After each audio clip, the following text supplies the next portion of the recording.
पसंद की शादी के लिए वालिदैन राजी न हुए तो नौजवान ने खुद को अगवा का ड्रामा रचा लिया और जाकर कच्चे के इलाके में छुप गया और फिर वालिदैन से तवान भी मांग लिया। दोस्त है उसका, वो उसको पूरा फैसिलिटेट कर रहा था, मुझे ये जान से मार देंगे, आप 2 मिलियन हर हाल में पैसे देंगे। अच्छा बताइएगा कि ये क्या ड्रामा रचाया गया, असल हकीकत क्या है? ये इस तरह के आज से एक हफ़्ता कबल 15 की कॉल हमें रिसीव हुई, जिसमें ये हमें इन्फॉर्मेशन मिली कि एक नौजवान है 25-27 साल का, अहमद उसका नाम है। एक वो छोटा सा पेट्रोल पंप टाइप उसने बनाया हुआ था, वहाँ पे ही वो सोता था और वहाँ से भी सुबह वो गायब हो गया है। मौके पे मैं जब पहुँचा हूँ वहाँ पे हमने देखा कि वो बाहर सोता था, चारपाई के ऊपर मच्छरदानी लगा के, मच्छरदानी फटी हुई थी और CCTV कैमरास इंस्टॉल थे उसके उस यूनिट पे, वो भी टूटे हुए थे।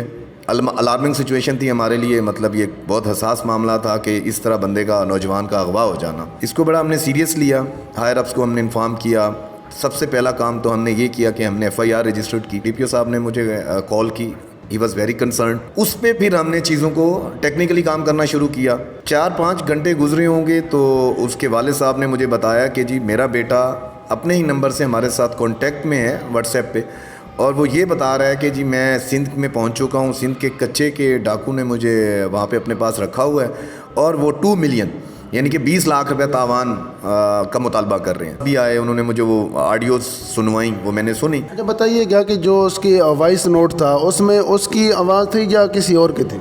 नहीं जी, आवाज़ उसकी अपनी थी क्योंकि उसके वालिद साहब उसको रिकग्नाइज़ कर रहे थे। इसके अलावा उसका ब्रदर इन लॉ था, वो भी इसको रिकग्नाइज़ कर रहा था। वो आवाज़ उसकी अपनी थी। और वो ये बोल रहा, इस दौरान उसने किसी और से भी बात करवाई कि जी ये इनसे बात करें और ये बड़ा मार रहे हैं और मुझे ये जान से मार देंगे, आप 2 मिलियन हर हाल में पैसे दें। तो ये सारी स्टोरी चली। उस पर फिर हमने काम करना शुरू कर दिया। उस नंबर की CDRs, डाटा, जितनी टेक्निकल चीज़ें हो सकती थी हमने वो करना शुरू कर दी। हमारे पूरे डिपार्टमेंट में हमने और कोई काम नहीं किया, इंसानी ज़िंदगी का मामला था। मुख्तलिफ टीम्स हमने बना दी। बताइएगा कि ये आपने कितनी टीमें तश्कील दी? जी, इसमें हमने सबसे पहले एक चीज़ तो ये की, हमने एक टीम को डिप्यूट किया, जितने भी टेक्निकल चीज़ें हमें मिल सकती थी कि उसका CCTV फुटेजेस, जैसे वो गया, अगर अगवा कार आए हैं तो वो किसी गाड़ी पे आए होंगे, वहाँ से उसे लेके गए होंगे, जितनी अवेलेबल CCTV फुटेजेस थे हमने वो ढूंढना शुरू की, वो देखना शुरू कर दी ताकि हमें ट्रैक समझ आ जाए। दूसरा, उसके मोबाइल नंबर्स की हमने CDRs लेना शुरू कर दी, किस किस के साथ कॉन्टैक्ट में था, क्या था। IMEI स्कैन किए, मुख्तलिफ नंबर्स आए, ये सारा फिर टेक्निकल बेसिस पे उस हमने वेटिंग की। जितने भी वो रिज़ल्ट्स आ रहे थे उनको वेट करने के बाद फिर हमने 2-3 सस्पिशियस एक्टिविटीज़ हमें नज़र आई, हमने उनको पॉइंट आउट किया। वो उसमें फिर एक बंदे के साथ वो बड़ा फ्रीक्वेंट कांटेक्ट में था। हमने उस बंदे को अल्हम्दुलिल्लाह बड़े 5 से 6 घंटे में ट्रेस किया। ना सिर्फ ट्रेस किया बल्कि हम उस तक पहुंच गए। जब तक हम उस तक पहुंच गए तो उसे हमने इंटेरोगेट किया। उसने बताया जी बिल्कुल वो मेरे साथ कांटेक्ट में है। इनिशियली तो उसने यही कहा जी वो मेरे साथ भी कांटेक्ट में है और मुझे पैसों का कह रहा है, लेकिन हमने मज़ीद उससे जब इंटेरोगेट किया तो उसने बताया कि जी बिल्कुल वो अभी सिंध जा रहा है, पहले सिंध था, वो सिंध में है, वो उसने ये प्लान किया है खुद ही, घर में उसका कोई इशू था, इस वजह से ये सारा मैं भी उसके उस प्लान में शामिल हुआ हूँ और ये सारी स्टोरी बनी है। और उसने फिर उसी बंदे ने हमें एक नंबर दिया कि जी इस नंबर पे मेरी लास्ट उससे बात हुई है। हमने उस नंबर को ट्रैक किया, उसकी लोकेशन CDRs ली, उस पर हम फिर कच्चे के एरिया सिंध, सुबह सिंध रानीपुर तक ये गया हुआ था। वहाँ फिर जाके हमने इसको लोकेट किया। लोकेट खुद छुपा हुआ था, सेल्फ कंसीलमेंट थी, वो तो साबित हो गया था उसी वक्त ही जब हम गए वहाँ पे। अच्छा मुझे बताइएगा कि जो बंदा मिला आपको, जिसने ये बताया तमाम तर तफसील, वो उसका कोई रिश्तेदार था, कोई दोस्त था, कौन था वो? जी वो उसका करीबी दोस्त है वो उसको पूरा फैसिलिटेट कर रहा था।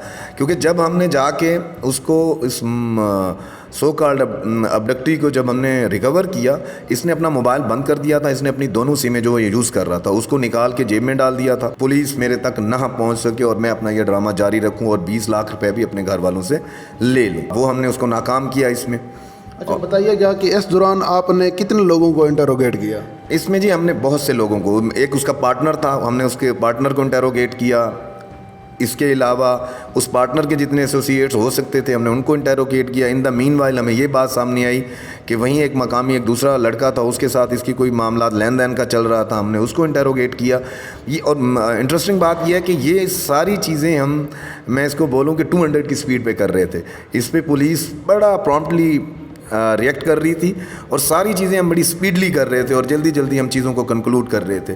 दैट्स वाई हमने उसको बड़ी कामयाबी से फिर रिकवर किया। अच्छा बताइएगा कि जैसे आपको मालूम हुआ कि कच्चे का डाकू ले गए हैं उसको, तो उस वक्त क्या सिचुएशन चल रही थी? जी डेफिनेटली बहुत परेशानी की बात थी ये, क्योंकि एक तो वो सूबा ही अलग है, आपको बड़ी परेशानी होती है, हर्डल्स होती हैं। और मैं जिस तरह मैंने अर्ज़ किया, इससे पहले एक जेन्युइन आदमी वाकई कच्चे के डाकू के पास पहुंच गया था, हमने उसको रिकवर जिस तरह किया, I know well that was a very difficult thing.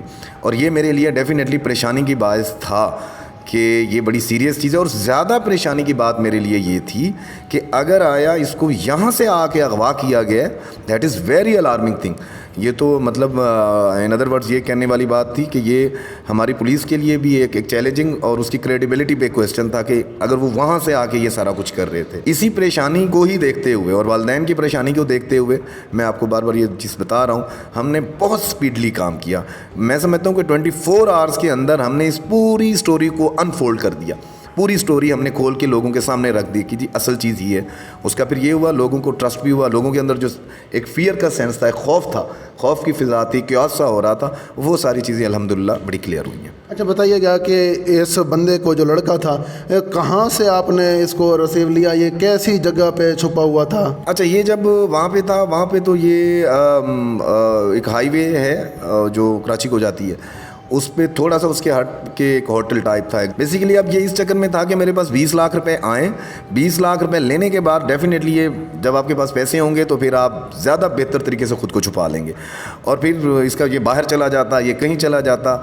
ये फिर हमारे लिए हमेशा के लिए ये प्रॉब्लम होती है और वालिदैन के लिए भी ये प्रॉब्लम रहती। अगवा अगर जेन्युइन है तो उसके फिर आपको ट्रेसेस मिलते हैं, शवाहिद मिलते हैं, आपको कोई ना कोई चीज़ सामने आती है, उसको आप इजी कर सकते हैं as compare to self concealment. सुनने में ये भी आया है कि वो उसकी पसंद की शादी नहीं करवा रहे थे वालिदैन, पसंद की शादी करने के लिए उसने खुद को अगवा किया और ये ड्रामा रचाया। कि क्या बात है ये? जी जब मैंने इसको इंटेरोगेट किया, इस लड़के को, पहले तो इधर उधर की बातें बोलता रहा, लेकिन फिर उसने यही बताया कि जी I want to marry someone, तो my parents are not agreed. इस बुनियाद पे फिर मैंने सोचा कि पैसे भी आ जाएंगे और माँ बाप को भी ये पता चल जाएगा कि भाई बंदा अगवा हो गया, थोड़ी सी हमदर्दी भी मिल जाएगी और मैं वो सारी चीज़ें जो मेरी हैं, मैं शादी करना चाहता हूँ, वो मैं शादी भी कर लूँगा। अपनी पसंद को इजीली पा लूँगा। हाँ, बस उसने ये शॉर्टकट ढूंढा, उसने कहा शादी इस तरीके से हो जाएगी। क्या पैगाम देना चाहेंगे? हमारे माशरे में ऐसे वाक़यात तो हो रहे हैं कि वालिदैन का ना एग्री होना, और हम जो मुजफ्फरगढ़ है तो इसमें तो ज़्यादा केसेस ऐसे आते हैं, तो इस वाले से क्या पैगाम देना चाहेंगे ऐसे हमारे देखने वालों को? ना देखिए जी, इस वाले से मैं ये कहूँगा कि जो अडल्ट्स हैं उनके फ़ैसले एज अ सोसाइटी हमें सोचना चाहिए, अडल्ट्स को अपने फ़ैसले खुद करने चाहिए, एक चीज़ होगी। लेकिन दूसरा मैं मैसेज उन लोगों को देना चाहूँगा जो इस तरह की हरकतें करते हैं या किसी के जहन में है कि हम ऐसा प्लान करेंगे और हम बच जाएंगे और चीज़ें सामने नहीं आएंगी। ऐसा नहीं हो सकता। 2024 में आप ऐसा नहीं कर सकते। आपकी पुलिस विजिलेंट है, आपकी पुलिस बेहतर अंदाज में इन्वेस्टिगेशंस कर सकती है। पंजाब पुलिस को अंडर एस्टिमेट मत कीजिए। पंजाब पुलिस आपको ये झूठी कहानियाँ नहीं बनाने देगी। जो मगवी था अब वो गिरफ्तार है या फैमिली के पास है? जी वो आ गया है, वो हमारे पास है, हम वो उसकी लीगल प्रोसीडिंग्स देख रहे हैं हमने किस तरह करना है। साहब ज़रा पेरेंट्स का प्रेशर है, वो तो बोल रहे हैं कि जी गलती हो गई है, तो हम देखते हैं इसके तो फिर लीगल चीज़ें हम इसको लीगली हम क्या कर सकते हैं, उसके अकॉर्डिंगली हम चीज़ें चलाएंगे।